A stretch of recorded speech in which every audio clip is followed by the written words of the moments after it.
বৰপেটা জিলা হিন্দু যুৱ ছাত্ৰ পৰিষদৰ পৰা মই সভাপতি সঞ্জিত নাথে ক'লোঁ।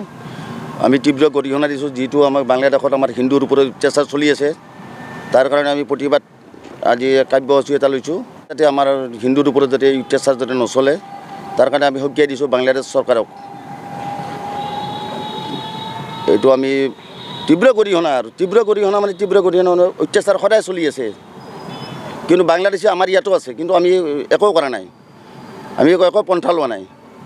তাকে আমি প্ৰশাসনক কওঁ, আমাৰ ভাৰত চৰকাৰক নৰেন্দ্ৰ মোদী ডাঙৰীয়াকো আমি জনাব খোজোঁ যে তেওঁলোক যাতে কিবা এটা পন্থা লয়, যাতে হিন্দুৰ ওপৰত যাতে অত্যাচাৰটো কমি যায়। তাৰ কাৰণে আমি প্ৰতিবাদ কাৰ্যসূচী এটা লৈছোঁ সাধাৰণভাৱে বৰপেটা জিলায়। এই অলপতে যে নিউজত যে ওলাইছিল যে 3 লাখ কিমান ওলাইছিল যে, আৰু ওলাই আছে NRCত আমি যিবিলাক খচৰা যিবিলাক চলি আছে ওলাইছে, সেইটো আপোনালোকে গম পাব। 27 তাৰিখে আপোনাৰ শিলপুখুৰীত আমি এটা কাৰ্যসূচী লৈছিলোঁ, 4টা সংগঠনে এম্বেচিক মাতিলোঁ, বাংলাদেশৰ এম্বেচিক মাতি কিনে সুধিলোঁ। SP ছাৰ আছিল আমাৰ লগত, এডিশ্যনেল SP আছিল। তেতিয়া আমি ক'লোঁ বোলে ছাৰ এম্বেচিক মাতি আনক।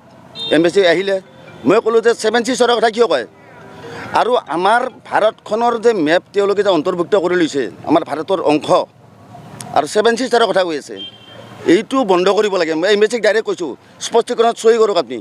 এম্বেচিয়ে চহী কৰিছে, তাতে মাধৱ দাস বলেন বৈশ্য আমি একেলগে আছোঁ, হয়নে নহয়?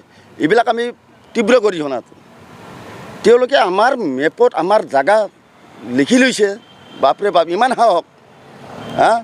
এইটো আমি হ'ব নিদিওঁ, কোনো দিনেই হ'ব নিদিওঁ। জীয়াই থকাৰ লাগি কৰি আছোঁ, সময় পাই সংগঠন কৰিবই লাগিব, আৰু জীয়াই থকাৰ লাগি সংগঠন কৰিম, আৰু মৰিম দৰকাৰ হয় তাৰ কাৰণে।